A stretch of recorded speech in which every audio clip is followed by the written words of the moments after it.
Hello, good morning. And this is Sunrise Daily, and welcome. Oh, by the way, it's Good Friday, right? Oh, yeah. Yeah. Am I marking a good morning and welcome? Oh, yes, it's TGIF and TGIGF. GF. Thank God it's Good Friday, right? Welcome to the program. I'm Kaide Okikele. Well, yeah, you wanted to... Oh, yes, you may have seen that report of returnees from Saudi Arabia into the country yesterday, and some of the stories they told. And, it just brings to light a lot of the challenges with migration, especially from Nigeria to some other countries, and what they have to go through. I mean, time and time again, we have seen videos on social media about how some of these migrants live, the kind of experience they go through, some of them sleeping on streets, some of them using, plastic bags as duvets right there on the street. And I mean, we've had NIGCOM time and again coming to their rescue, and yet again, this time they are back in the country, and they had harrowing tales of their experience. And for me, I began to ask myself, I understand the need for a lot of people. I mean, there's freedom of movement, first of all. I mean, you have right to association, right to aspire, right? But is it really worth it when you begin to weigh the pros and cons? Because listening to the testimony of some of these women, you begin to wonder, some of these things are crimes against humanity. And I know the International Organization for Migration has, these minimum standard, at least, for migrants, how these countries should treat migrants. But there's still a lot really to be sorted. And the big question for me is, what is Nigeria doing, really? Because, like I said, some of these things are major crimes. I mean, crimes that have been committed in some sense. People taking advantage of people lying. And then you hear people also say, well, I'm leaving because I don't seem to have better chances right here in the country. But is that really true? I know the debate is ongoing on and on about whether or not to stay here in Nigeria. But like I said, when you weigh the pros and cons, I begin to wonder, is it really, really worth it? It's really easy to jump ship when you seem to not have enough options, when you are clearly challenged, and you are like the only one who can really deal with certain issues. But you see, as the saying goes, the grass always looks greener on the other side. Yeah. It's only when you cross to the other side that you see that, well, not all that glitters, I just realized it's synthetic grass. is gold. But, the issues that you have raised are there. I won't lay the blame at the foot or on any other country. I would lay it on us as a people. And first of all, I mean, we can always talk about all of the challenges of government, all of the shortcomings of government, all the things that government ought to provide at the local government level, at the state level, and at the federal government level. And we'll see all those shortfalls. I was in a meeting, I think it was Wednesday, and I just said something to a government official that we happened to be at the meeting together. I said, the people who are in government today were not in government 30 years ago. 90% of the people who are in the civil service today were not in the civil service 30 years ago.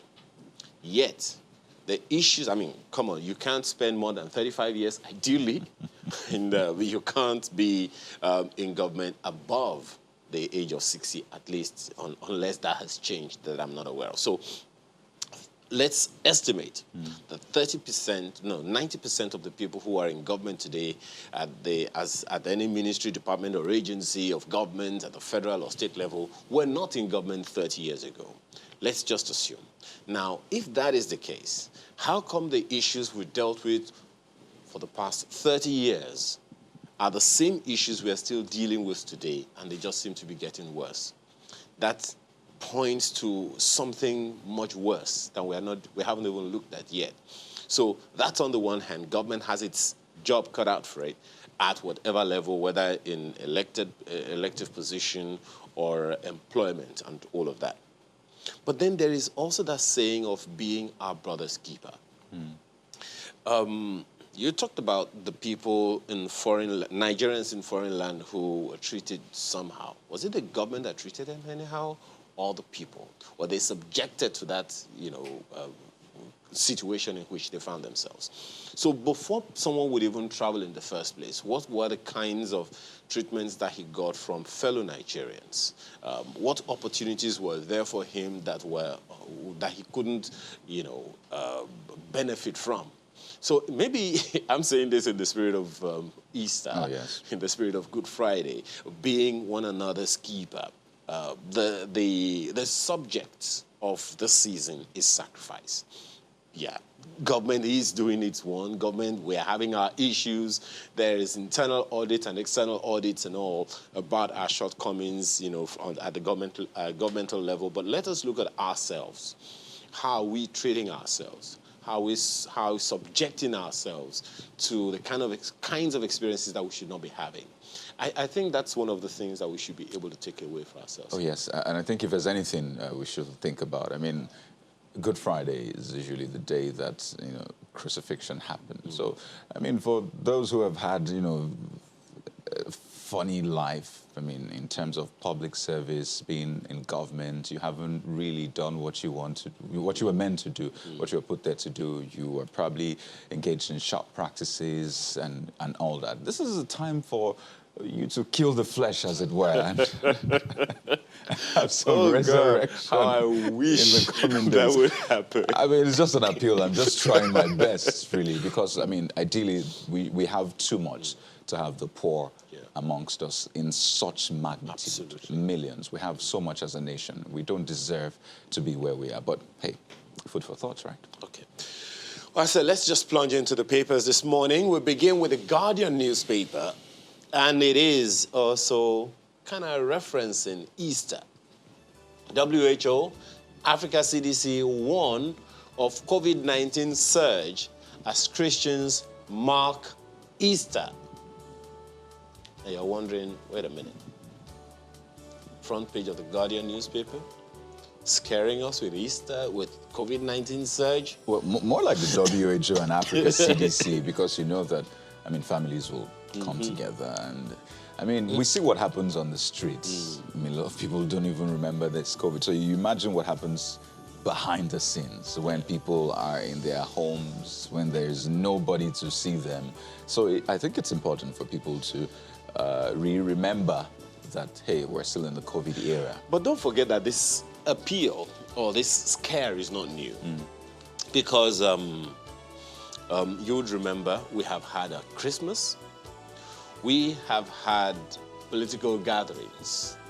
We are still having political gatherings. And just a couple of days back, the gathering in Anambra State that led to the fracas that became very, very, public. One would imagine what kind of arrangements were made to ensure safe distancing, COVID-19 rules, and all of those ones. But that's right there. So this appeal is going out to us as Nigerians to do whatever we need to do. It's on the front page of the Guardian newspaper this morning. WHO, Africa CDC warn of COVID-19 surge as Christians mark Easter. Oh, there are some writers. Religious leaders anticipate large crowds at second pandemic Easter. That's true.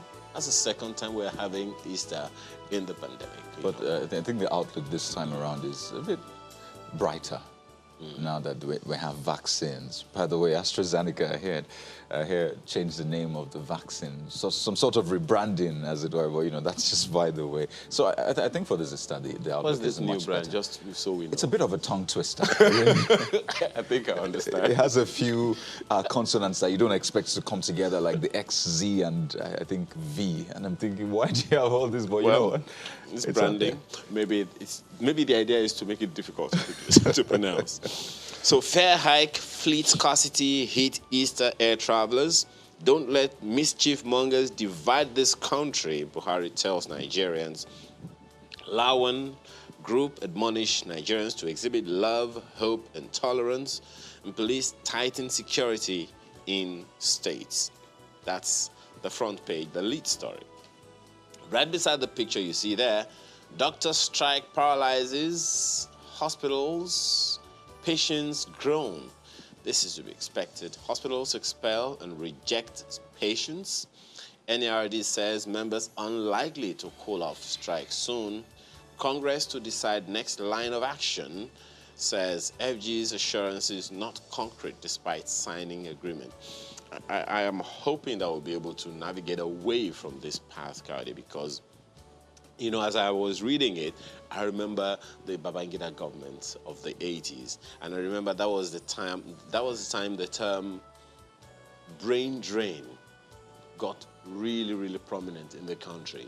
That so many Nigerians left the country, especially, you know, in the medical sector. I hear some calling it brain gain these days. It's brain gain for another country. Well, I mean, they're saying for them it's even brain gain anyway. I mean, they're trying to help their... I mean, take a look at the resident doctors. They've been on this central placement issue since 2017 when FEC approved it. And for a lot of them, I mean, they've not been paid. Some of them don't even have placement. And don't forget, they need to do this to get licensed to become a doctor, practice as a doctor. And they see, you know, alternatives out there. And they say instead of allowing, I mean, all the years I spent in school go to waste, how about I just jump ship, as they say, and help my brain? So for them, it's also brain gain. I don't even know what to say about that one. Well, two stories right there on the bottom strip. Nigerians without NINs risk 14-year jail term, says the federal government. I'm wondering what that is about. While, is it really the fault of the Nigerian that he doesn't have the NIN? Or the system that's not making it so easy for him, you know, to get it? What will it cost people anyway? You know, and then right beside that one, INEC rejects NIN as voter registration begins June 28. Now, how's that? Well, INEC did say that it might be a level of identification. I mean, just to get your details. But it's not prerequisites. But of course, it can also always be another level. Like we always say, we gather these, you know, data, get biometrics, and they're just warehoused in different areas. So it's high time we started harmonizing them and hopefully using them. Well, take a look at Vanguard front page this morning. It concerns security. You see, bandits hit Niger again, kill 6 soldiers, policeman. Raise security base, abduct 15 villagers as residents flee en masse. 1 killed as gunmen attack ex-minister's resident in Plateau. So these challenges are still there. They don't seem to be taking a break. That's on page 9 of the Vanguard newspaper this morning. And, well, the update on the Nigeria Air Force Alpha jet, you see, is right there. Loses radar contact in Borno, whereabouts unknown. Here, the Air Force chief had to visit yesterday just to, you know, follow through with this. This is huge. It's not just aircraft. We have personnel, human beings that were involved with this, so it's a major concern, and we really hope for some positive resolution to this one. The rescue operation has begun, I understand, but you find more details on page 8 of the Vanguard. Well, the Apapa gridlock is still there, not just on the front page of the dailies, it's still right there. Is it Apapa now or Apapa? It's Akbakba. Okay. You are not white.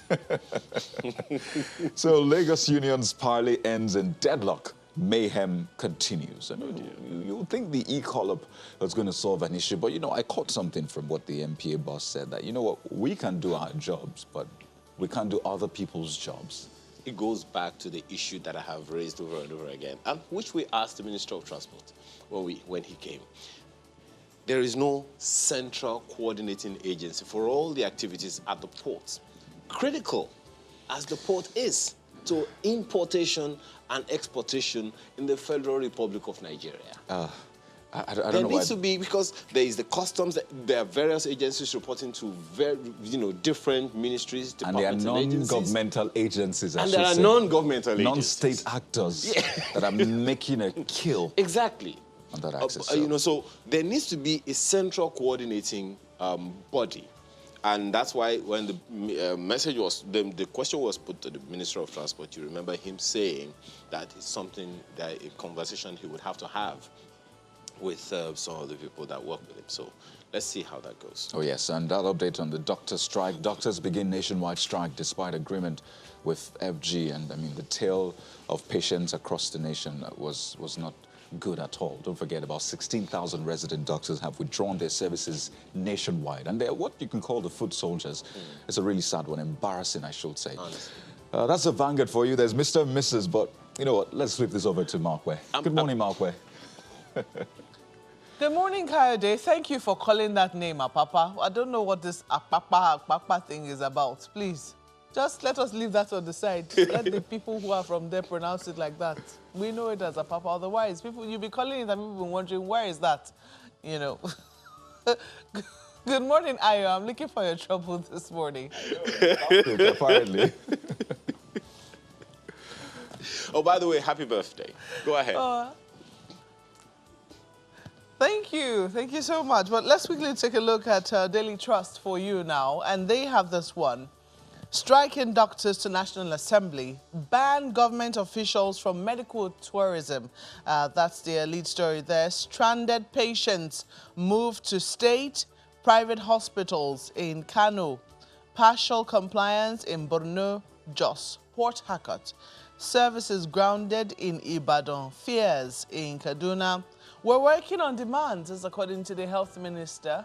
And the story continues on page 5.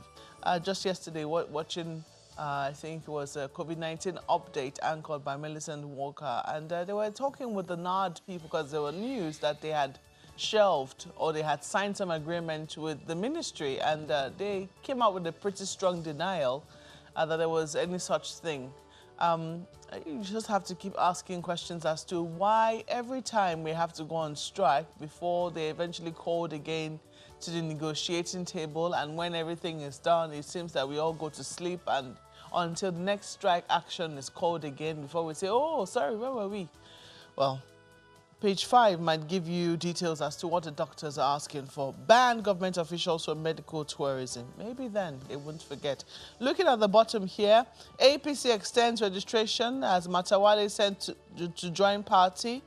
It's on what page of the paper now? Somewhere inside the paper. But you also see this 14-year jail term for Nigerians without NIN. That's according to the federal government. Now, I also know that Issa Pantami came out yesterday to say that he didn't say this, and he's challenged us to play the video of where he said this. Now, if we're not the only ones who heard this, and other people heard it as well, perhaps it's right that we play that video and set this to rest as to whether or not he said, maybe by accident, maybe that's not what he meant to say, that a 14-year jail term awaits those who do not have their national identification number. It shouldn't be rocket science, should it? But look at this. Buhari at Easter. Don't allow mischief makers divide us. Well, that one is also there. At the bottom, missing NAF jet. Rescue operations begin. That's there. And then you also have a number of other stories at the bottom there. Ogun governor decorates showing card as Amotekun super marshal. He's not new to being a marshal. Don't forget that he was, one of the brains, if not the main brain, behind the start of the Federal Road Safety Commission. So, who knows what he's been a marshal with Amotekun might bring on board. Let's leave it there for Daily Trust newspapers. I'm still wondering for how long we're going to be talking about that main headline, to ban medical tourism for government officials. But then, as we have also discussed previously, it's the job of the National Assembly to promulgate that law, but is it ever going to happen? I guess time will tell. The Nigerian Tribune is next. Why those without NIN risk imprisonment.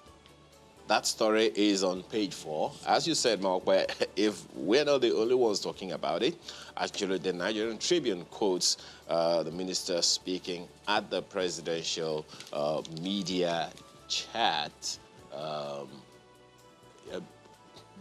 a briefing, ministerial briefing organized by the presidential media team. But then I guess we'll just wait to see how the rest of it plays out. On the bottom strip, we have resident doctor strike paralyzes hospitals. Stories on page 8.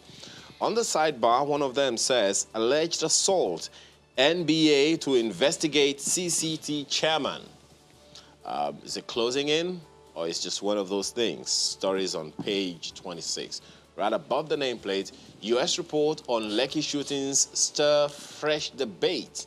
Stories on page 4. Keyamo, Buhari's aide, Sanwo-Olu's spokesperson, others react. Names of dead, amputated Lekki protesters to be released soon. Scribe to Falana. We stand by our report, Amnesty International says. I mean, that's coming in the backdrop of what the reports of the U.S. Department of State says. Stories on page 4, as I said. The back page has sports. Iheanacho's combination with Vardy is okay, says Rogers.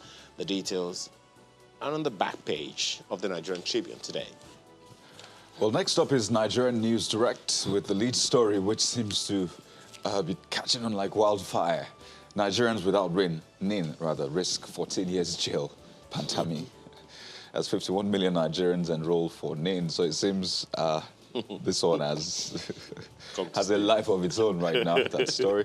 It's on page 6 of Nigerian News Direct, and you might want to get more details and, see the context, if there is any context to that one. Right on top of the nameplate, you see FG resident doctors sign agreement after 7-hour-long negotiation. Again, that's another story that is catching on. I remember asking the Secretary General of the association if there was any other meeting with government, and he was like, well, no, at that point, at least. Just one more. INEC to resume nationwide CVR on June the 28th. Well, you asked for it, now you got it. That's Nigerian News Direct.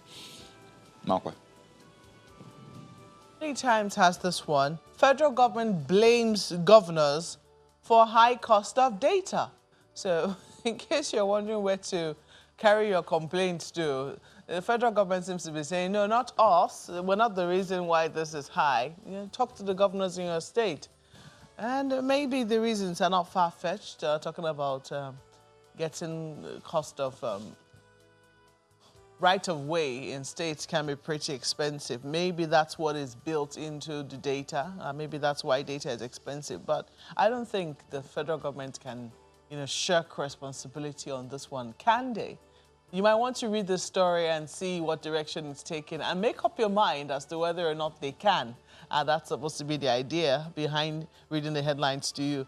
Page 2 has details for you. You also have a number of other stories there. Nigeria will soon overcome insecurity. Others. Buhari pledges at Easter. Asks Nigerians to be wary of mischief mongers. That's also there. Missing plane. Nigeria Air Force in search of missing Alpha jet fighter. That's also there. And strike. Resident doctors on nationwide strike say pact with federal government signed under duress. Yes, so just in case you're wondering, they said they never signed anything. And this other story says, well, we signed, but it was under duress, which is pretty sad, isn't it? But let's leave it there for the Daily Times. The Blueprint newspaper has this one: 5 soldiers, civil defender killed as bandits raise Niger military base.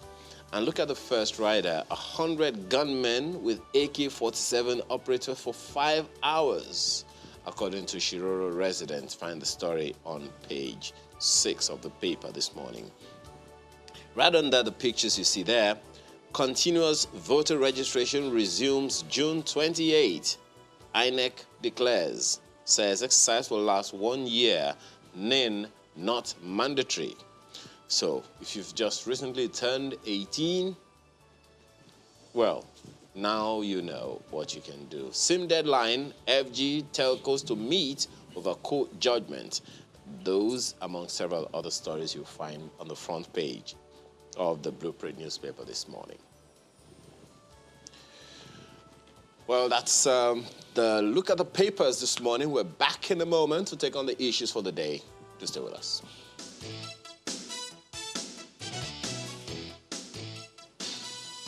Well, Easter, beg your pardon, is a record of something that happened more than 2,000 years ago. So, what's it got to do with us today? Let's go to Abuja. Mark. Thank you, Ayo. We have with us this morning to shed light on that Reverend Samson Ozovehe, who is Executive Secretary and National Coordinator of Christians United for Israel Prayer Outreach. You're welcome to our studios in Abuja this morning. Maupa, it's my pleasure to be here. It's a pleasure to have you. Should we say, I don't know, my colleagues were unsure whether to greet me Happy Good Friday today. Is that a normal greeting? Would that greeting be in order? Happy Good Friday. Oh, sure. Today we greet Happy Good Friday because when it happened, it was a bad Friday.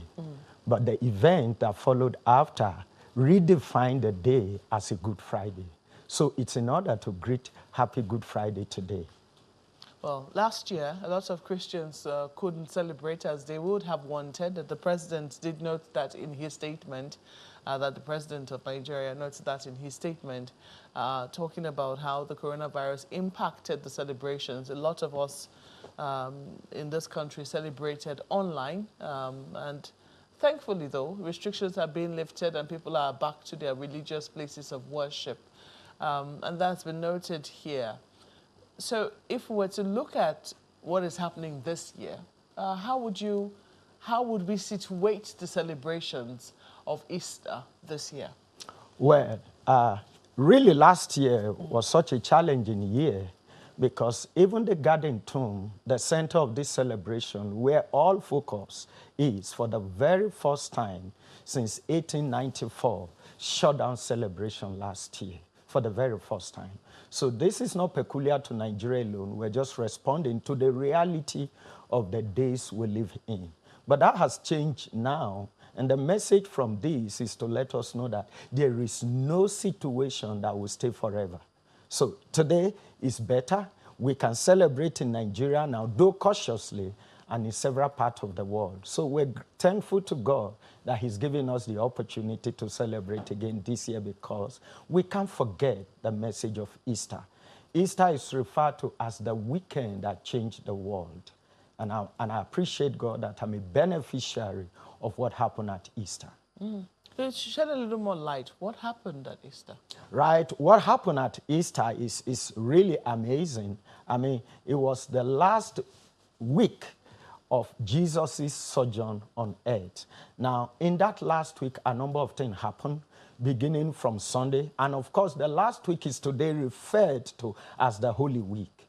Beginning from Sunday, Jesus rode triumphantly from Mount Olives in Jerusalem right into the old city of Jerusalem to begin his assignment. And this also falls within the week of the Jewish Passover, that is the greatest feast of the Jewish community. Now, within this period, on a Friday, which is this particular day, just like it was mentioned from Lagos, when I was listening to the newspaper review, Kayode Okikiolu began to preach the message that today is the day that Jesus went to the cross and sacrificed his life. And he said, I think there's a need for people to begin to sacrifice.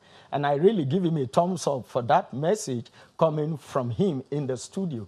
And so today is the day that Jesus went to the cross. This is the day we refer to as the Passion of Christ. The day he suffered, the day he died, the day he went to the cross, and the day he was buried in the tomb.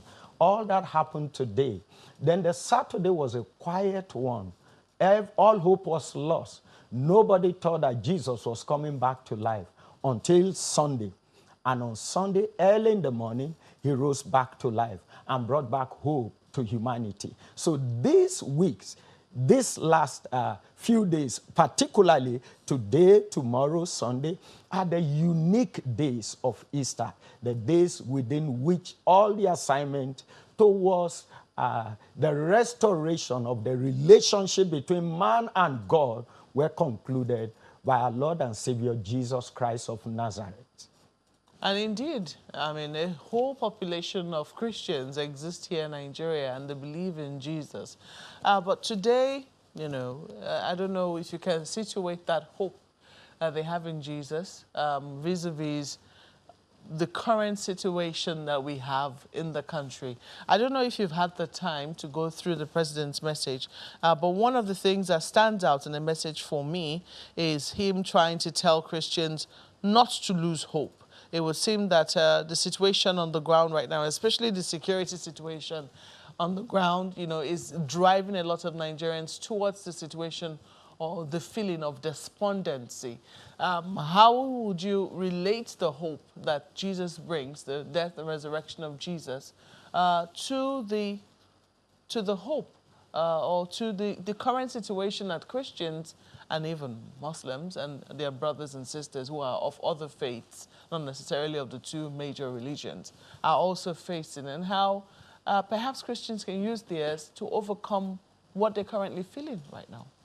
Actually, I listened to the president last night when during the news at 10 o'clock on Channels News, Terry Ikumi read out the message of the president, and I got that beat that the Easter present a message of hope. And indeed, give that to the president, he got it. There are 4 cardinal messages from Easter, and hope is actually one of them. Maybe I should quickly talk about the other 3 cardinal messages that Easter brings to man. Now, the first message that Easter brings to man is in John 3:16. For God so loved the world that he gave his only begotten son. What do we get from there? The message of sacrifice. If there is anything from this celebration, Nigerians should learn the message of sacrifice. I mean, particularly in the leadership. It all began with God, our Father, sacrificing his only begotten son for the salvation of mankind. I want to request that Nigerians, particularly the leadership, will imbibe the message of sacrifice. That's one. Number 2 is Philippians chapter 2 from verse 5 to verse 10, 11, that talk about, let this mind be in you, which was also in Christ Jesus, who, though in equal with God, counted it robbery to be equal with God, but made himself of no reputation and became obedient even unto death. I think the time has come for Nigerians to drop this grandstanding. Every time I listen to the news and I listen to national conversation, a lot of us are grandstanding, and we will never make headway doing that. We must be ready to make ourselves some time of no reputation. We must be ready to let the other people have their way. There's a message of humility in the message of Easter.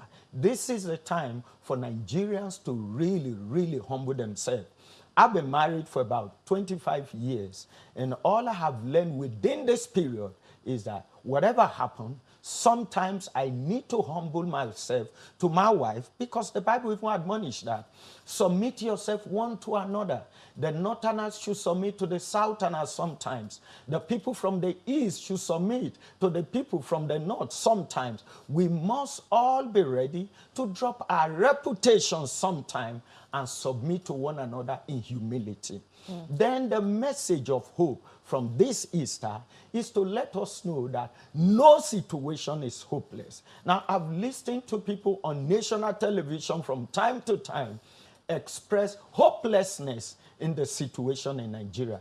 But I want to say this today on this Easter 2021. Even if we do nothing, in the sovereignty of God, the situation in Nigeria will change sometime, someday, even if we do nothing. Why? There is no situation that will not change. Any situation can change. Even some people outside Nigeria have expressed hopelessness in the case in Nigeria. But I want to let them know that God is going to turn around the predicament of this nation and turn this around. That's the third message from Easter. And finally, is the message of salvation of mankind. And you have just acknowledged that a lot of Nigerians have come to accept this salvation that the death and resurrection of Jesus brought, and they are today called Christians. These are the 4 basic messages that Easter outlined for humanity. And they're very powerful messages, very, messages that if we truly imbibe them maybe we will not be where we are.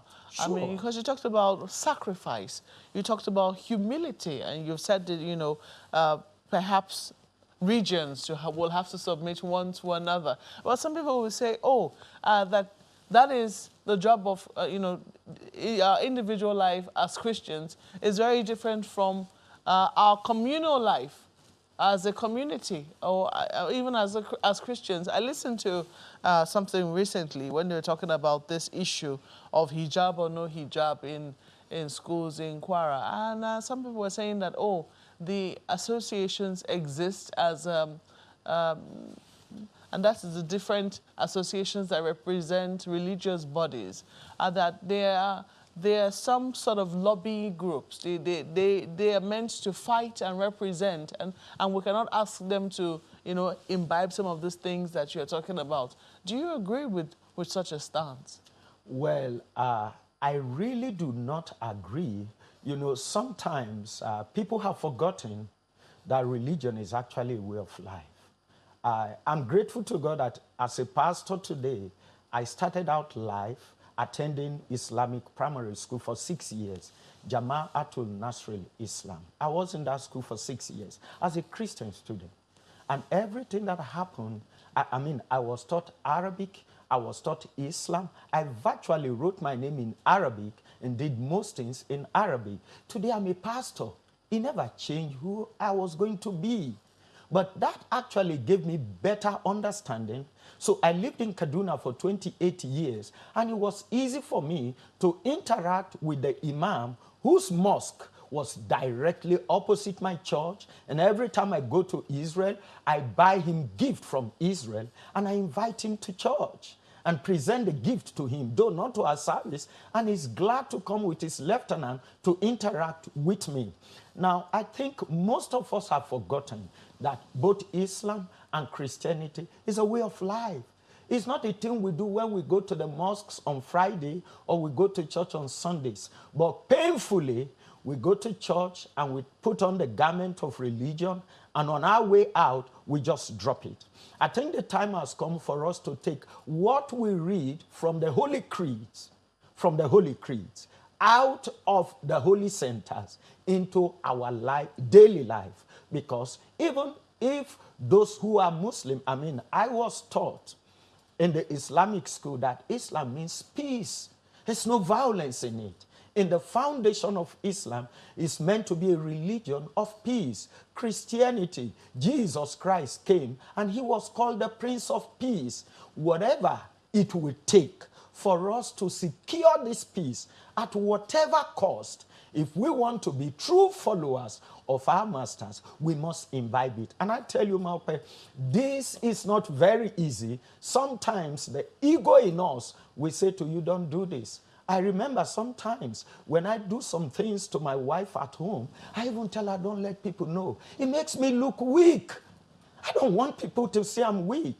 And I think why most of us are doing what we're doing is that we want to please some people. Why must you apologize? Say no, grandstand. And this is why we are where we are now. Everything that was done to Jesus Christ, he had the power to turn them around, but he humbly submitted himself for the process. If we will go through this, if we will allow this to take root in us, then we will really, really be practicing the true creed, which we don't only profess, but we practice. Indeed. Well, I understand my colleague Ayo has a question for you in Lagos. I hope you'll be able to hear him. Well, thank you, Malquer. Reverend, one of the things that stands out for me every time about the life of Jesus is that on the one hand, he came from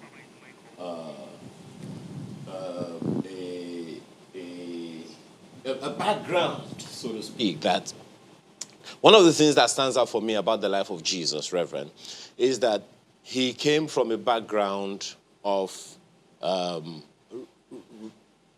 different background altogether. On the one hand, at the time Jesus came to the world, he came during a colonial era. His domain was in in captivity, so to speak. And yet, there was a government in place, the Sanhedrins and the rest of them. So Jesus Christ went against them to a large extent.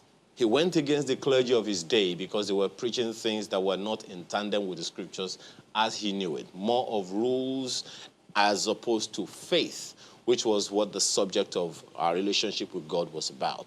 Now, today, we have clergymen who seem to be preaching things that are more sectional as opposed to being in tandem with scriptures.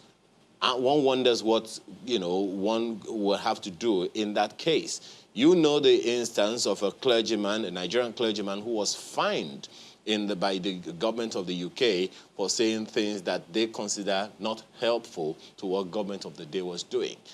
Now, you have also recognized how religious doctrines, influences of people really get people into certain tandems that we don't want them to go, and that's replete across all religions.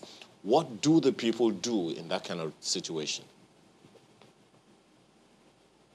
Ayo Makinde.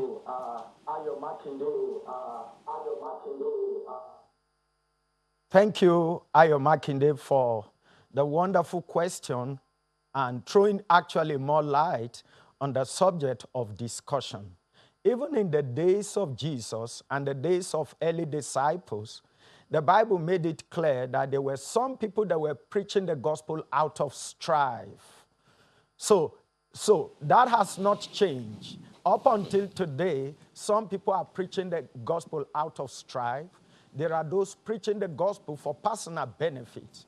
But if we must preach the true gospel, we must preach it according to the book. And now, listening to this, none of us will have an excuse, any excuse of being misled. You know why? Why those who are called to lead have sworn to an oath to preach the true gospel. We also have access to the word of God. And I've always said this to the church and to my congregations. At any point in time that I begin to preach, whatever you think is heretical, is contrary to the creed written in the book, I told them, take your Bible and find your way. If I chose to go the wrong way, don't go with me. So every one of us have access to the book. Every one of us must check the book.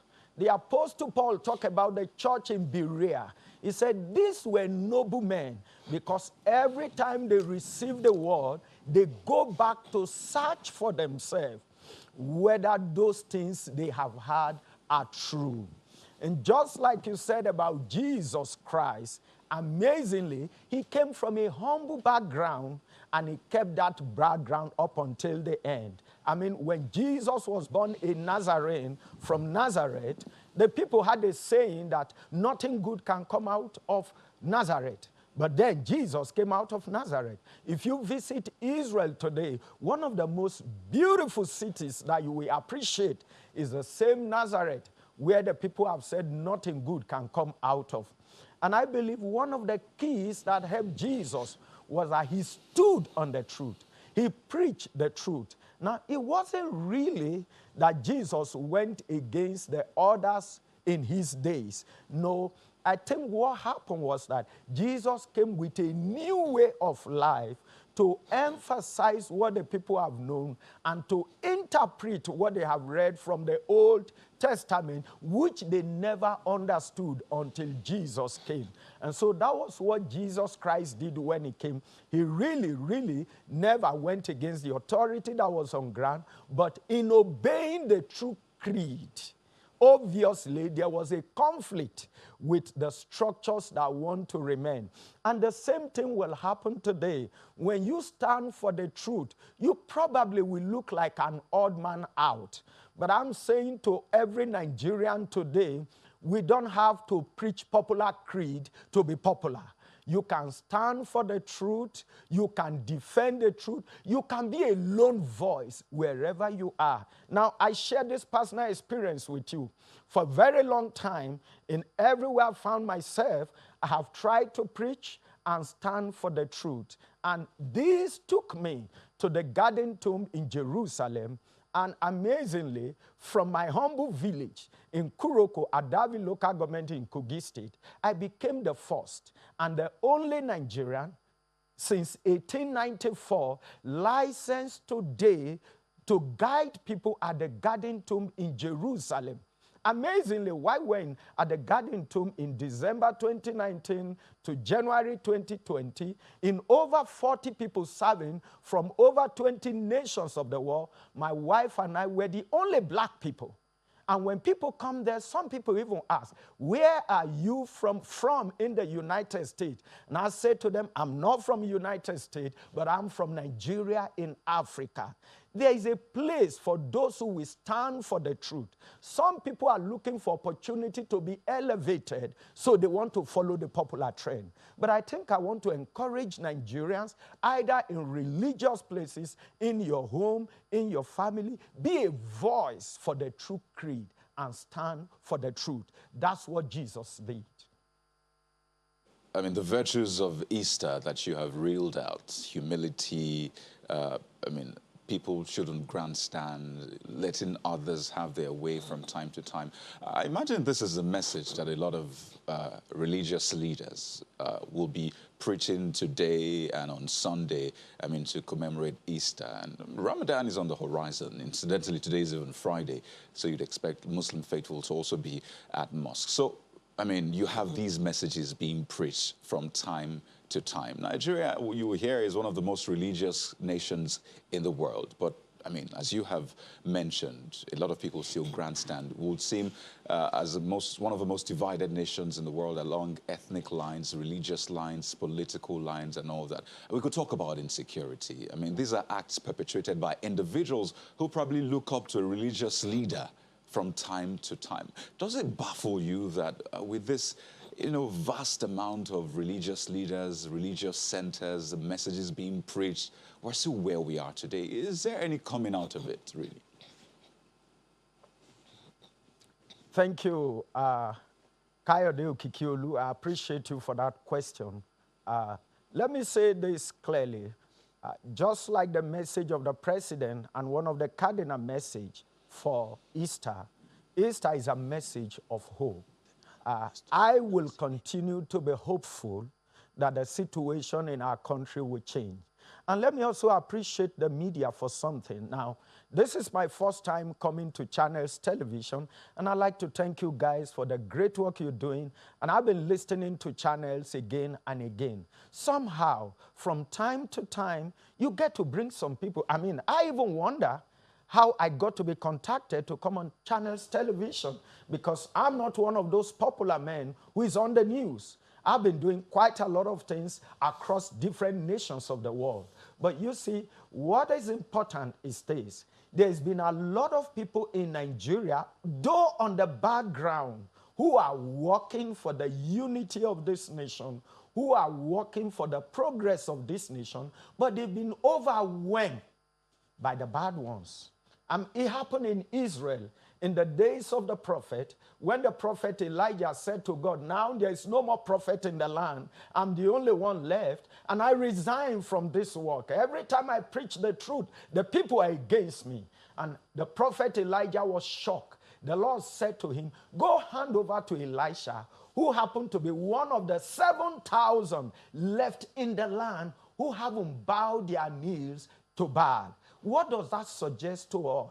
It suggests to us that no matter how bad the situation seems to be, there are still voices of decency, there are voices of the truth, and I'm just praying and believing God that from time to time, the media will begin to bring up those who will advocate more and more of such people who will advocate the unity of this nation, because sometimes I hear people come on the media and for whatever reason I can't understand. You can say that behind the scene, but don't come on the national media and set Nigerians one against the other. No matter what the problem is, let's not wash our dirty linen in the public, because the message you send out will affect a lot of people. People will take it and will use it contrary So this is the reason why the role of the media in all of this is important. We need people who will advocate for the unity of this nation. And I want to let you know that we have such people. I am not perplexed at all. I'm not disturbed at all. It will shock everyone and it will shock the whole world. The turnaround that is coming to Nigeria in no distant a time from now. I believe it absolutely, and it will happen in our lifetime. So don't despair. It's coming to pass. So I'm going to end that and say an amen to your prayers and your hopes for this country. We have to thank you so much for, coming to share that message of hope with us all this morning.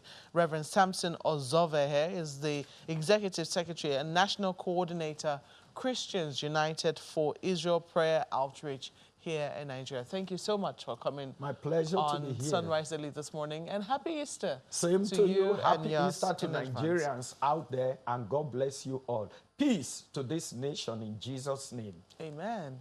We take a break at this moment. Sunrise Daily continues. Please stay with us.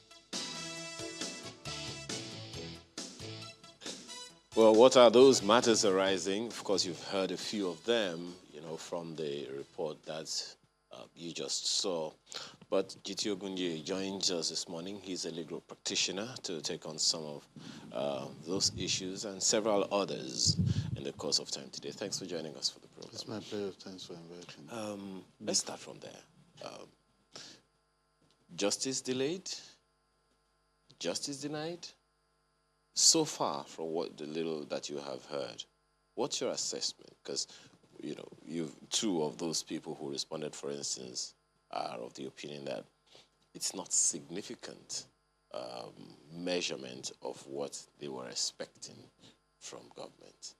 What's your take? Undoubtedly, for those who have suffered grievous injury or been subjected to abuse by law enforcement agents, or those who have even suffered losses in terms of loss of life of their loved ones, monetary compensation, which in today's Nigeria is that paltry in terms of its purchasing value, in terms of what it can get, can never be this significant. For those who have lost lives or loved ones, such monetary compensation may only assuage a little bit the injury they've suffered. Those persons are not going to be replaced. But, the objective of this inquiry is not only to ensure that adequate compensation is paid to those who have been injured, adequate damages paid to them, but also to ensure, and that's more important in my view, that perpetrators of atrocities in uniform are brought to justice. Thus far, what we've seen from the panel, perhaps working within the scope of its terms of reference, is to fact-find, and then in the middle of fact-finding, take certain decisions, including making awards of compensations to victims. As a lawyer, I know that victims of injustices suffer a lot in terms of their quest to secure justice. It's a travail. Let me just run this by you. Even after you've gone to court and won a judgment awarding damages to you, your law, my law, the law of Nigeria, and I'm referencing the Sheriffs and Civil Process Act, Section 84 specifically, says that for you to enforce that against a government or government agency, if it is a monetary compensation that you can get by garnishee proceeding, you want to take the money through the instrumentality of the rule of law, the Attorney General of the Federation or the state must sanction it. Here you are. You sued a party, government, and that party, in court was represented by the Office of the Attorney General, right? or a legal officer working under the Attorney General. But to then reap the benefit, to reap the fruit of that judgment, that party will have to sanction it. So if you contemplate that, the ordeal of a person seeking justice in Nigeria, you will not hurriedly think that these meager sums, this money that is being given to these people are not that significant. I'm confused, Mr. Okoye. So I sue you. Yeah. I win the case against you. Yes. You have to approve the judgment of the court that you are supposed to pay to me before you pay. Yes, there are terrible parts of our law that are yet unamended. And you know, we have the, at the center and at the state, Law Reform Commission. You have the National Assembly that are taking all the money. These are things that they ought to have reformed. From day one, in 1999, very terrible provisions of our law, they're still there. And these were made during the colonial era, essentially, to protect the colonial government So from paying, from being responsible, so to speak. But these laws are still retained because, in many respects, our state is still a neo-colonial state. So then, we'll come to that. But going back to the panels, if this is the law, and this is the experience of some of them, and all 28 states and the FCT who have panels, are Nigerians then expected to be hopeful? You know, I follow the proceedings of the panel, and I'm encouraged. Because, you know, in a state where the culture of accountability is lacking, any semblance of holding public officers accountable can be justifiably celebrated. And I'm not just saying that, because, you know, we can critique and say this is not significant, they just papering over this problem and all that. That for the first time we're having this kind of thing, and it's replicated all over the state. The federal government signed up to it, and, you know, we see this in real time. Victims are coming forward to tell their truths, to share their agony, you know. And we'll see all this to give credence to what we had known and believed over the years about the police, about our law enforcement. As we still speak, police are still engaged in gross extrajudicial killings. How many times have you heard that armed robbery suspect, regardless of how prevalent armed robbery is in the country, are arraigned in court for prosecution? How many times? Or cultists. And law enforcement officers feel that, look, in a country that is awash with light weapons and problems like this, killing policemen even, just for you to note, and go and check out, since this NSAS problem started with burning of police stations, virtually every week in this country, every week, it's like a culture of burning police stations are just dropped on us. Police stations have been incinerated by arsonists. Policemen are being killed all over the country. Okay, so law enforcement in that kind of environment can feel justified and say, I know, we're going to take the law into our hands and all that. So what I'm saying is that given the prevalence of abuses in this climate, panels like this that shed light on the private pains of victims, save what the media is able to do, you know, when these tragedies occur, you know, this is significant for me. And the fact that they even giving out money in a situation whereby you may litigate and not be able to reap is significant. Right. George Floyd, just by drawing a comparison, I close, you know, and then the victim, Chavin, all the other people are in court right now. The global audience is watching it live. Yet we've been told that the family has just been paid $28 million because there's a civil wrong aspect to it, and then there's a criminal. I'm saying that in this climate, victims died or their rights are abused without anybody hearing from them, And, without them being given compensation. I'm saying, therefore, that things like this are significant.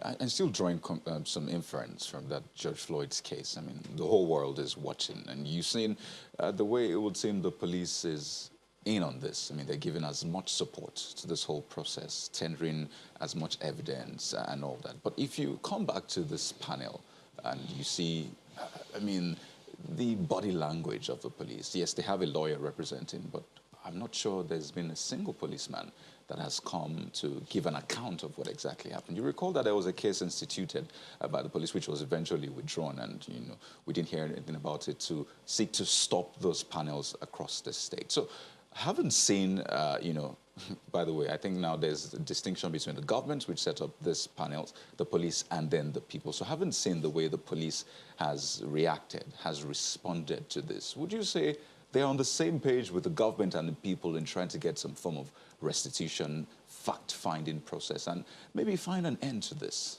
No. The police, quite unfortunately, from my own observation, have been rather obstructionist. Yes, they have a lawyer at the panel, but I'm not sure that the panels across the board have received maximum cooperation from police force. We have an example. A policeman, Sergeant Inspector Henry Folami, was killed on the 12th of October by the police. Yes, because that was the day a police station, the anti-kidnapping squad unit, was involved in a kind of shootings with people that they claimed were coming to invade the station. That was way before October 20, right? That's October 12. And they started shooting. And a driver on the road who left his car to go and ease himself because of the traffic or just to go and look around, was hit and he died. And the governor visited that driver on that occasion, the family of the driver on that occasion, to commiserate with them. The second casualty of that shootings on that day was a policeman himself, attached to that unit, who was coming to work, but who was shot. And he died. And his body was deposited in the morgue, right? And the family briefed us, and we represented the family before that panel. Throughout the sittings, the police didn't bring any of their own to come and give a testimony. Whereas they are alleging that it was the crowd, people that were invading, that shot and killed. Come to the panel and justify it. Come and give evidence. Give the panel the benefit of your investigation. They refused. Because prior till the panel closed the case after several adjournments. And so we had to address the panel, and then said, inference of law, evidence that ought to be produced by the person who ought to produce it, if not produced, is deemed to be against the person who has refused to produce, all sort of things. But they refused to come, in spite of the fact that they have a lawyer. That's a matter that concerns police themselves, not to talk of victims. That's been my observation. Oh dear. So it's quite challenging because it now calls to question the powers of the panel. I mean, one would expect that the panel has enough power to summon a police officer to appear before it. Is that how it hits you? Or this is just the police deliberately disobeying and undermining the panel? In a way, our police force, the way it is structured, it is not meant to be a responsive and responsible police force. And I speak carefully. It's like a police force that belongs to everybody and nobody. The policemen that you are talking about, because you are drawing parallel, the Chavez case in Minneapolis, they are Minneapolis police. That's how, in other countries, the police system is organized. Here, you are still seeing those who are in government telling you, if you have state police, they will use them to kill people. Are the police not being used, as we speak, to kill people? Are they not being used to harass people? So it is anachronistic at this time for you to still be insisting that you only have one unitary police force in Nigeria under Section 214 to 216 of the Constitution. And every Inspector General of Police that has resisted that. Anytime any attempt is being made, they give you a subterfuge. They give you a fast. They tell you community policing from the center. So, community policing from the center. How does it stand? I know this is a bit tangential. I mean, there are a lot of issues to really So break no, down. I'm just telling you that the way the police force is structured is not good. So if you have, like, if those who are doing these things or accused of this egregious misconduct were to be LASMA, Lagos State Neighborhood Watch people, would it not be more possible for them to be brought before that panel? In a way, a federal police force or a national police force can feel that we're not answerable to a panel set up by a state government. That's the point I'm making. Even though the state government was instructed by the federal government to set it up. Oh, yes, yes. Even though the state government, and you not said that, kits this federal police force, buy them weapons, buy them uniform, augment their allowances, buy them operational vehicles. Even though states do this, they may feel they're not so answerable. If this is the police force that we have, That's our reality. and as you said, it is structured in such a way, are we then helpless? What then needs to be done? We are not helpless. We can't be helpless. God forbid that we should accept that we're helpless. We are dead if we so accept. What we need to do is to insist on the right thing being done. As a people, we can be better governed. We can be better policed. We can be better treated as human beings. We can be accorded the dignity that attaches to our being as human beings. And we just need to insist on that. It takes an eternity to get things done in Nigeria. All the historical injustices that have been worked into our body politic, into our constitution, into our ground norm, by the military throughout those periods, because of their commandist and centrist ideology as a military government, all those things ought to have been untangled since. The states that you are even talking about were created by the military anyhow. But who should be the one to take the lead on this? You said it earlier, that the people. system that we have on our hands now was instituted by the colonial masters, sustained by the New former colonial colonized people who are Yes. now self-governing themselves. Yes, yes. So who is supposed to take the lead in readjusting and reorganizing everything from 1960? The people themselves. And practically, those who claim they are representatives of the people. They are the ones who said that they are if you are representing the people, as one singer said, represent them well. Right? So since you claim that you are the representative of the people, what are the yearnings and aspirations of the people? Collate them and reflect them in how you amend the laws, in how you initiate policies, in how you govern, in how you carry out the business of political representation. So when you say that former IGPs, for example, have in some sense stood against state police, All of them. They shouldn't be strong enough to do that. Look, they shouldn't be strong enough to do that.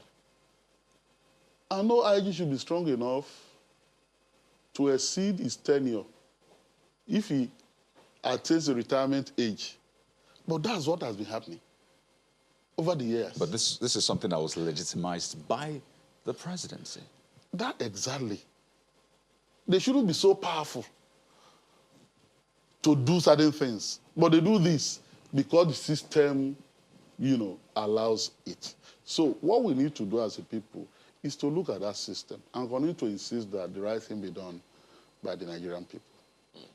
Well, there are so many other issues to raise with you, Mr. Ogunye, but let's take a short break. And when we return, we'll go into these other matters. Just stay with us.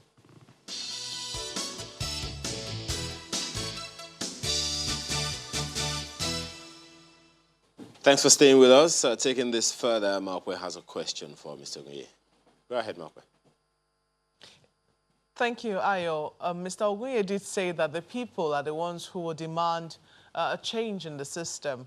Some people will say that part of the reason why we're seeing this NSAS compensation and the panels that have been set up was as a result of the demand by the people themselves. Why do you think that it hasn't quite resulted in the sort of change or the sort of fundamental shift that ought to be recorded as a result of that demand? Well, sorry, good morning. I got the latter part of your question, but the first part, I couldn't get it. If you may repeat it, I'll be grateful. Well, you said that the people will have to demand the change that will be needed to make the kind of shifts that we need in the system. Now, some people will argue that the NSAS protests came up as a result of that, of the yearnings of the people, and can be interpreted to be part of the change, or the change that the people themselves want to see in their police force. Why do you think that it hasn't quite had the desired effect, to result in the fundamental change that should happen as a result of the demand of the people? Well, the NSAS protest, as salutary as it was, by definition and by origin, was not a protest to effect fundamental social and economic changes in Nigeria. So it wasn't a revolution. It was a protest that was limited in scope initially, before the bludgeoning of the demands. Specifically, it was meant to end SARS and the atrocities of the police. And to that extent, I would say that that protest succeeded in bringing to public attention and international public attention the atrocities that Nigerians have been complaining about regarding the activities of SARS. And it's on record that although there could be a mutation down the line, SARS was scrapped, as we know it. It was disbanded. So protest achieved a lot. But going forward, a problem that had been with us for years is not likely to be resolved in a jiffy. That's the realistic view that I take. And at a theoretical level, if you're fighting to end a problem, and those who create the problem are there, they are still intact. They may promise you that they are going to end the problem. They may not end it as you want the problem to be ended. So in a way, if you want to solve a problem, you may also solve the problem of those who are creating the problem for you. Leadership in Nigeria, and I want to be very clear, continues to be a problem in Nigeria. Some people have argued that yeah, we deserve the kind of leadership we have. How do people themselves behave? Those who are burning, looting, the kind of criminality we have in this country now, from the followership and all. Some people so argue. But the point is that if you want to, look, everywhere, policing is on the ballot. In the last election in the United States, policing was an issue. Policing was an issue. In Nigeria, some things are not on the ballot. What you then have is who is going to be the president now? Southerner or Northerner, or Christian or Muslim, Muslim ticket, Christian. That's the inanities that we discuss every 4 years, right? So insofar as elections will come and we don't have policy issues beyond the ballot, for example, next election, is the issue of state police going to be on the ballot? Is the issue of reorganizing the police going to be on the ballot? If it's on Mr. the ballot, Oguye, you know, people can then indeed, effect changes while that a lot way. of people will agree with you that fundamentally we have to find ways to, you know, put these issues on the ballot. Now, even the streamlined nature of the demands by the NSAS protesters still hasn't been granted to a large extent. Indeed, they wanted SARS to be scrapped, but they wanted it to be scrapped for a particular reason, which is to end police brutality. Now, would you say that by any stretch of the imagination, police brutality has ended or rights abuse by the Nigerian police has stopped? No, no, no. And let me just say, it has not ended. And elsewhere, you know, even in the United States, elsewhere, it still continues. That doesn't justify it here. That is not a validating point, you know, when people make reference to that. So it's not ended. But as I said, we need to strive to continue to end it. And a lot, you know, will have to be done to actually end police abuses and injustices. In this whole process, I've also said that it's not been a one side of the coin situation. Unprecedentedly in recent times, we've also seen policemen coming under attacks, being killed, their police station being burnt, okay? So that's also a problem. And so insofar as we continue to enforce the laws of our land, fight criminality, bring people to justice, the police system will continue to be relevant. And so we need to continue to improve on our police system and ensure that while they are discharging their responsibilities, they do not abuse the rights of the people. They are sworn to protect. They are there to protect lives and property and to ensure that criminality is fought. But the people that they are sworn to protect can't then turn out to be the victims of the same police system. Indeed, the common thread, it would seem, that runs through everything. I mean, whether be it police brutality on the people that they're meant to police or the other way around, I think the common thread there is rights. And only recently we saw the rights of an ordinary citizen being abused by somebody who ought to know better, at least from the visuals that we saw on tape, as being recorded on a mobile phone and has been shared widely, and even those concerned haven't denied it. Is that which was perpetrated by the chairman of the Code of Conduct Tribunal. And we also saw the report written only recently by Huriwa talking about rights in Nigeria and the current state. I think the U.S. reports we saw on the current state of rights in Nigeria. You have been at the forefront of fighting for rights and talking about, you know, human rights abuses. How would you say that we are faring in terms of elevating the consciousness of ordinary people towards their rights, and also will I say the response of those who have the responsibility of protecting and upholding these rights in our current context in Nigeria? Well, the state of human rights observance in Nigeria is horrible. Nigeria is my country, and when we say this, we do not say this gleefully. We do not say this happily to condemn our country. We want to celebrate our country for all that is right and all that is good. We say this because we want to admonish those who are superintendent over the Nigerian state so that Nigeria can live a better life. We had expected that after military rule, there will be a clear-cut departure from the state of rights abuses in our country in terms of preservation of life, right to life being observed, right to human dignity, etc., etc. And then interpersonal issues. People also observing the rights of their fellow citizens. But unfortunately, it's not been an El Dorado since then. There have been those reports. I mean, Marco just referenced one of those reports by the U.S. Department of State. And, you know, the way I perceive that report is that like an external audit.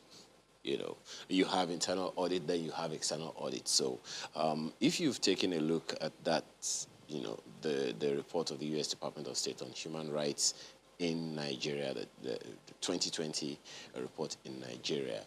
What's your assessment? Is it a fair assessment of our realities, or just it pans left or right?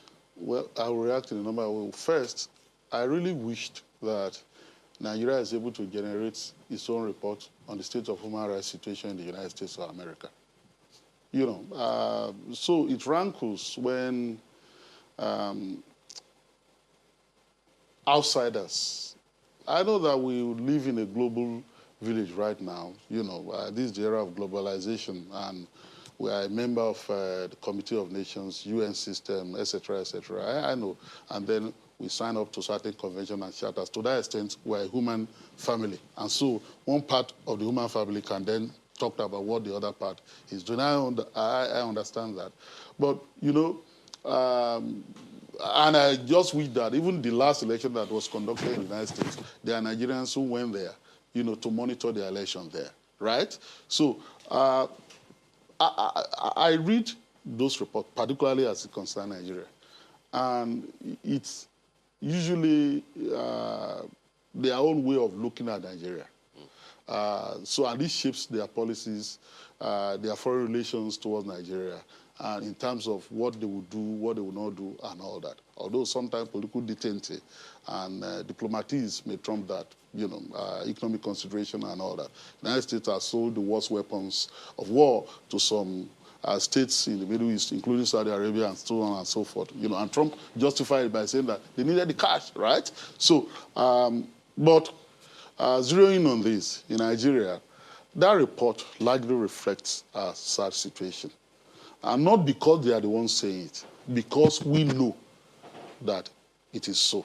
That it's a summary of our state. Sometimes because we are here, and because many of our compatriots do not have the opportunity to travel elsewhere, to make a mental comparison, we do not know how denied and deprived we are.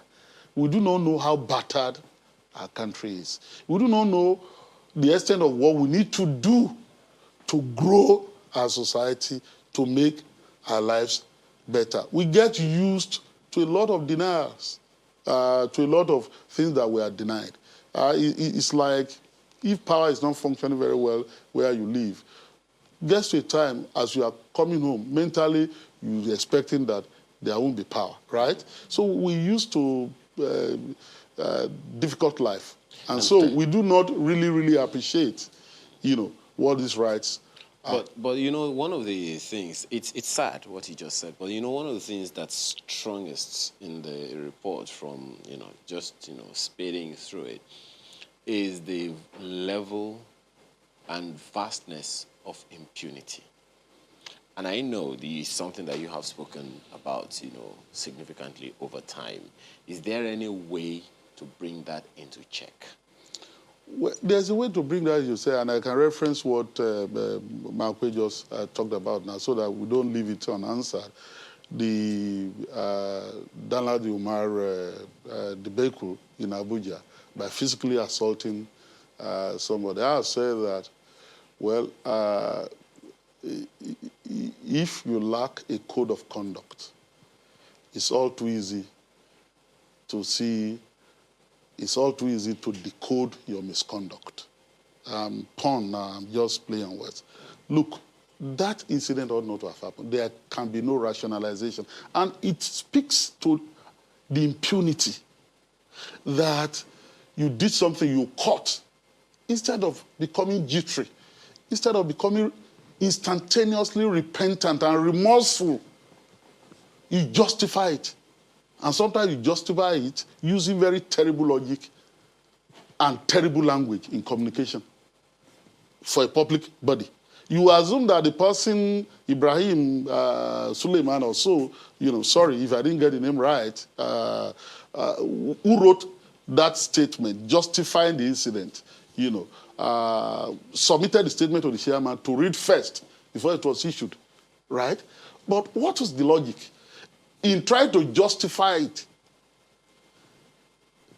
they committed more egregious things, like profiling people, calling someone, yes, some Biafran boys in Nigeria. So that culture of impunity is there, and everything that we do to cut it, the tree is so rotund, so huge, so taprooted, that everything that we do appears to be ineffectual. And so, you know, when push gets to shove, our people will continue to do things like what, you know, the NSAS protest was. We just hope that society won't be really from crisis to crisis and won't have this cataclysm of things. So I believe that we really need to put our hearts together as a people. Well, Mr. Ogoye, it's been days since this occurred.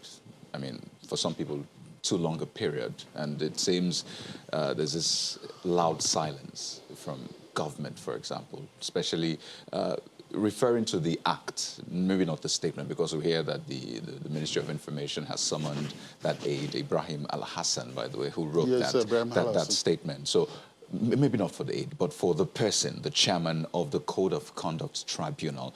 Well, the NBA yesterday said that they're going to look into this and, I mean, find out. I don't know what that means, but is this case dead, as it seems? Because the NJC seems to not have said anything. The government has not said anything. There has been no decisive action, as you would expect. The chairman of the Code of Conduct Tribunal, under the 5th schedule to the Constitution, and I reference Section 15, is appointed by the president based on the recommendation of the NJC. But the same constitution does not recognize the chairman of the NJC as a judicial officer for the purpose of the exercise of disciplinary powers over him. So the NJC cannot discipline him. So the NJC is not answerable to the NJC, right? Even though they recommended him. Yes, that's one of the rough edges of our constitution. And even though he's a judicial officer. Even though he's not designated as a judicial officer by the Constitution. That's why they cannot. But if you look at the Code of Conduct for judicial officers, the omnibus part in terms of distribution, you know, all the judicial officers are listed, and then at the tail end said that such other persons carrying out judicial functions, sitting on tribunals, and so on and so forth. So if you look at that designation or definition, you can say it's a judicial officer. But the point is that you expect that the government, the office of the Secretary General of Secretary to the Government, Secretary to the Government of the Federation, will have done something, because the case shouldn't be dead. My experience, however, has been that every time there's a call for accountability, the call has always come from the people. You know, the Senator Labio, who also had an incident, you know, who later went before a magistrate court, who was later discharged on that occasion.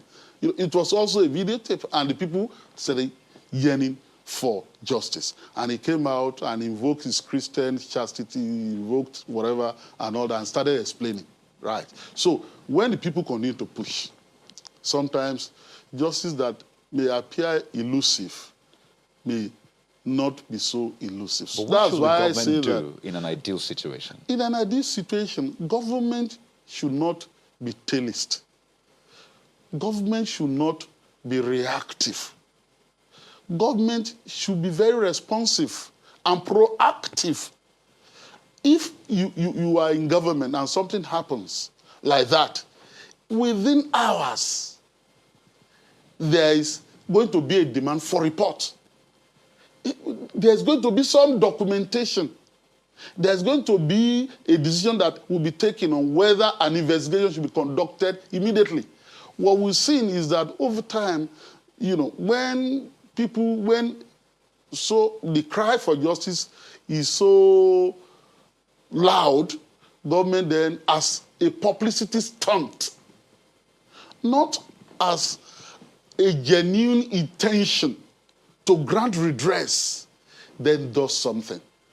Foot dragging always. And then it says, and when I say government, I'm not just particular about this government. I'm saying government generally. And they then say, yes, government need to get all the facts first before reacting. There is a pitfall in spontaneity. We can't be spontaneous and all that. Government needs to gather all the facts. What facts do you want to gather? From what you know, Mr. Ogunye, is there anyone under arrest or questioning anyone other than Al-Hassan on this case?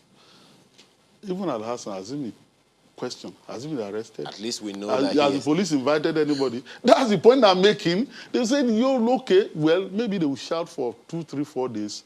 Then the shout will be muffled. In an ideal situation, Mr. Ogunye, yeah, what should the CCT chairman, who is in the middle of all of this, what should he do himself in an ideal situation? You were wondering whether I will echo the call for resignation.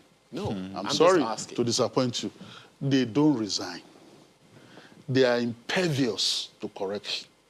When you are caught like that, you know, the chairman of Code of Conduct Tribunal should, in terms of enforcement of the Code of Conduct, should be an epitome of good conduct. And when he's caught doing that kind of thing, there can be no justification. I'm a lawyer, and I know that people will say that, yes, you need to hear from the other side. We heard from the other side. Al-Hassan has issued a statement, and he has compounded the issue by profiling other people, right? So we've heard. And so there can be no justification in engaging in physical combat, in fisticuffs, in resorting to, that kind of thing. Because if you look at it, the person that we're talking about is chairman of Code of Conduct, a lawyer, and then you have a security guard. In terms of station in life, in terms of status, in terms of, what is expected, even if that person had slapped him, he ought not to have reacted. Because he will know that the law will take its course. Self-defending himself.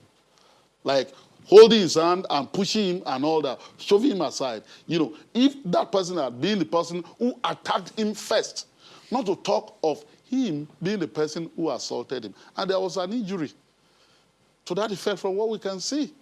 So I am just saying that that's a metaphor for the kind of contempt in which some public officers, not be all, hold the ordinary people that they are meant to serve.